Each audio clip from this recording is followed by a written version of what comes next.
আসসালামু আলাইকুম সুপ্রিয় শিক্ষার্থী বন্ধুরা, আশা করি তোমরা সবাই ভালো আছো। আজকে আমরা কথা বলবো রাজশাহী বিশ্ববিদ্যালয়ের প্রাথমিক সিলেকশনের রেজাল্ট কবে দেবে সেই নিয়ে এবং গুচ্ছের যে সর্বশেষ আপডেট সেটা নিয়ে।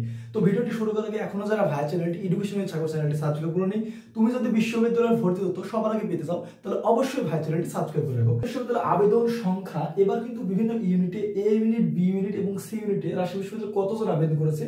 রাজশাহী বিশ্ববিদ্যালয়ে এবার কিন্তু মোট 4 লাখের মতো শিক্ষার্থী আবেদন করেছে। তাহলে এ ইউনিট, বি ইউনিট এবং সি ইউনিটে কিন্তু রাজশাহী বিশ্ববিদ্যালয় এবার মোট 4 লাখ শিক্ষার্থী তোমাকে আবেদন করেছে। এরপরে আমাদের বুঝে সিলেকশন পদ্ধতি। তো সিলেকশন পদ্ধতিতে প্রথমে কিন্তু রাজশাহী বিশ্ববিদ্যালয় কর্তৃপক্ষ সিদ্ধান্ত নিয়েছিল যে প্রতি ইউনিটে 1,08,500 জন করে পরীক্ষা দিতে পারবে, কিন্তু পরবর্তীতে তারা সিদ্ধান্ত নেয় যে প্রতি ইউনিটে কিন্তু 92,000 শিক্ষার্থী পরীক্ষা দিতে পারবে। তাহলে এ ইউনিটে 92,000, বি ইউনিটে 92,000 এবং সি ইউনিটে 92,000, প্রতি ইউনিটে কিন্তু 92,000 করে শিক্ষার্থী পরীক্ষা দিতে পারবে এবং এটা কিন্তু জিপিএর ভিত্তিতে, ঠিক আছে, জিপিএর ভিত্তিতে এই 92,000 শিক্ষার্থীকে সিলেকশন করা হবে। তো তোমাদের এইচএসসি তে যাদের হাই জিপিএ রয়েছে বা অনেক বেশি জিপিএ রয়েছে, তো তাদের কিন্তু কোনো টেনশনের কোনো কারণ নেই। এরপর দেখো ধাপ, ঠিক আছে, রাজশাহী বিশ্ববিদ্যালয়ের প্রাথমিক সিলেকশনের 3টা ধাপই হবে। তো 3টা ধাপে, প্রথম ধাপ, দ্বিতীয় ধাপ এবং তৃতীয় ধাপ। তো প্রথম ধাপে হচ্ছে 92,000 শিক্ষার্থীর একটা মেরিট দিবে, তো যারা মিস করবে এরপর আবার তৃতীয় ধাপ দিবে, তো দ্বিতীয় ধাপ দিবে, দ্বিতীয় ধাপে যারা করবে না তারপরে কিন্তু হচ্ছে তৃতীয় ধাপ দিবে, ঠিক আছে। এইভাবে যতক্ষণ পর্যন্ত 92,000 শিক্ষার্থী প্রতি ইউনিটে কোটা পূরণ না হবে তো 3বার কিন্তু হচ্ছে তারা রাজশাহী বিশ্ববিদ্যালয় কর্তৃপক্ষ মেরিট প্রদান করবে, ঠিক আছে। এরপর দেখো প্রথম ধাপের আগামী কিন্তু তোমার হচ্ছে আজকে 9 ফেব্রুয়ারি, আগামী তোমার 11 ফেব্রুয়ারি কিন্তু প্রাথমিক যে সিলেকশন রয়েছে সেই প্রাথমিক সিলেকশনে কিন্তু রেজাল্ট প্রকাশ করা হবে। তোমরা অনেকে চিন্তিত যে আসলে রাজশাহী বিশ্ববিদ্যালয়ে আমি এই সিলেকশনে আসলে টিকবো কি টিকবো না, এই বিষয় নিয়ে চিন্তিত তোমরা অনেকে রয়েছো। তো তোমাদের একটি পরিসংখ্যান দেখে গত বছর কত মেরিট, মানে কত জিপিএ বা সর্বনিম্ন কত জিপিএ থেকে কিন্তু সিলেকশন হয়েছিল সেই বিষয় নিয়ে। তো দেখো, তো যেটা সেই প্রথমে হচ্ছে এ ইউনিট, রাজশাহী বিশ্ববিদ্যালয় এ ইউনিট তোমরা জানো মানবিকের ইউনিট। তো মানবিকের ইউনিটে এ ইউনিটে সর্বনিম্ন যে জিপিএ গতবার লেগেছিল 4.33, ঠিক আছে।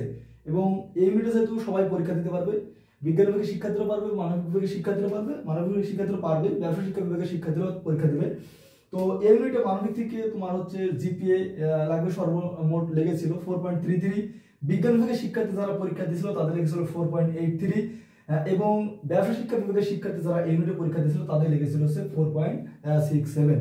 তো বি ইউনিটটা হলো ব্যবসা শিক্ষা বিভাগের শিক্ষার্থীদের জন্য, তো এখানেও কিন্তু সবাই পরীক্ষা দিতে পারবে। তো এই ইউনিটে মানবিক বিভাগের শিক্ষার্থীদের জন্য লাগবে 4.58, বিজ্ঞান বিভাগের শিক্ষার্থীদের জন্য অপরিবর্তিত 4.83 এবং ব্যবসা শিক্ষা যারা রয়েছে তাদের কিন্তু তোমার এখানে লাগবে 4.67। এবং সি ইউনিট স্পেশালি বিজ্ঞান বিভাগের শিক্ষার্থীদের জন্য, তো সি ইউনিটেও কিন্তু সবাই পরীক্ষা দিতে পারবে এবং সি ইউনিটেও কিন্তু সিট থাকে, মানবিকের জন্য সিট থাকে, ব্যবসায়িক বিভাগের শিক্ষার্থীদের জন্য কিন্তু সিট থাকে।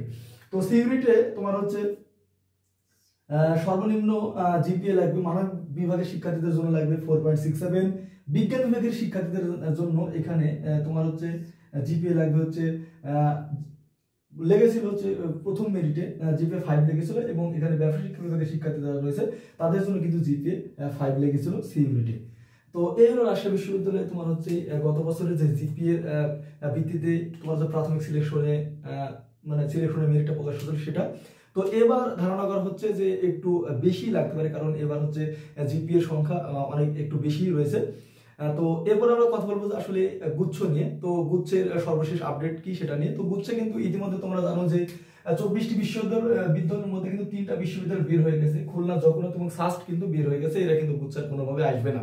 তো থাকে 21টি বিশ্ববিদ্যালয়। এর মধ্যে আমরা আবার শুনতেছি যে হাজী দানেশ এবং বরিশালও কিন্তু বের হয়ে যাবে। তো পরবর্তীতে ইউজিসিতে মিটিং হয়, সেই মিটিংয়ে কিন্তু হাজী দানেশ এবং হচ্ছে তোমার হচ্ছে বরিশাল থাকতেছে গুচ্ছের মধ্যে, কিন্তু কুমিল্লাকে বোঝানোর চেষ্টা করা হচ্ছে। তো কুমিল্লা বিশ্ববিদ্যালয় ভিসির সাথে কথা চলতেছে। তো কুমিল্লা বিশ্ববিদ্যালয় যদি এবার গুচ্ছের মধ্যে থাকে তাহলে কিন্তু 21টি বিশ্ববিদ্যালয় নিয়ে গুচ্ছের পরীক্ষাটি অনুষ্ঠিত হবে। তো তোমরা দেখো গুচ্ছে তোমাদের পরীক্ষা দেওয়ার জন্য যে জিপিএ যোগ্যতাটা রয়েছে বা জিপিএ যে কন্ডিশন রয়েছে, শিক্ষার্থীদের জন্য তোমার শর্ত ছিল যে এখানে পরীক্ষা দিতে হলে এসএসসি এবং এইচএসসি তে সর্বনিম্ন 3.5 করে মোট যদি জিপিএ 8 থাকে তাহলে কিন্তু তোমার হচ্ছে বিজ্ঞান বিভাগে পরীক্ষা দিতে পারবে। এবং মানবিক বিভাগের শিক্ষার্থীদের জন্য তোমার এসএসসি এবং এইচএসসি তে 3 করে মোট 6 থাকলে পরীক্ষা দিতে পারবে। এবং বাণিজ্য বিভাগের শিক্ষার্থী যারা রয়েছে তাদের এসএসসি এবং এইচএসসি তে তোমার হচ্ছে 3 করে মোট 6.5 থাকলে কিন্তু তারা হচ্ছে তোমার বাণিজ্য বিভাগে আবেদন করতে পারবে। এবং মানদণ্ডটা যদি আমরা একটু দেখার চেষ্টা করি, তো প্রথমে আমার মানবিক বিভাগের শিক্ষার্থীদের মানবন্টনটা দেখানোর চেষ্টা করবো। তো মানবিক বিভাগের মানবন্টনটা কিন্তু একদমই সহজ। বাংলা, ইংলিশ এবং জিকে থেকে প্রশ্ন আসবে। বাংলা থেকে আসবে 35, ইংলিশ থেকে আসবে 35 এবং জিকে থেকে কিন্তু আসবে 30। এই মোট 100টি এমসিকিউ এবং 100টি এমসিকিউ এর জন্য কিন্তু তোমার 60 মিনিট সময় দেওয়া থাকবে। তো অনেক দ্রুত তোমাকে এমসিকিউ গুলো মারতে হবে।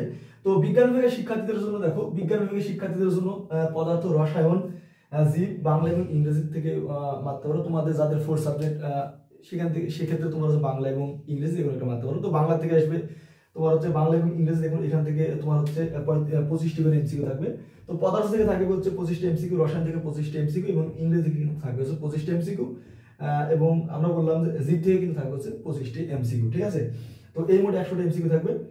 এবং বাণিজ্য বিভাগের শিক্ষার্থী যারা রয়েছে তাদের জন্য থাকবে বাংলা থেকে থাকবে হচ্ছে 15টি এমসিকিউ, ইংরেজি থেকে থাকবে হচ্ছে 15টি এমসিকিউ, হিসাব বিজ্ঞান থেকে 35টি এমসিকিউ এবং ব্যবসায়ী সংগঠন থেকে থাকবে তোমার হচ্ছে 35টি এমসিকিউ। এই হলো গুচ্ছের এবং রাজশাহী বিশ্ববিদ্যালয়ের সর্বশেষ আপডেট। তো নতুন কোনো আপডেট আসলে অবশ্যই তোমাদের জানিয়ে দেবো। তো ভিডিওটি শেষ করার আগে এখনো যারা ভাই চ্যানেলটি এডুকেশনের চ্যানেলটি সাবস্ক্রাইব করোনি, বিশ্ববিদ্যালয়ের তথ্য পেতে হলে অবশ্যই ভাই চ্যানেলটি সাবস্ক্রাইব করে রাখো। ধন্যবাদ সবাইকে, আসসালামু আলাইকুম।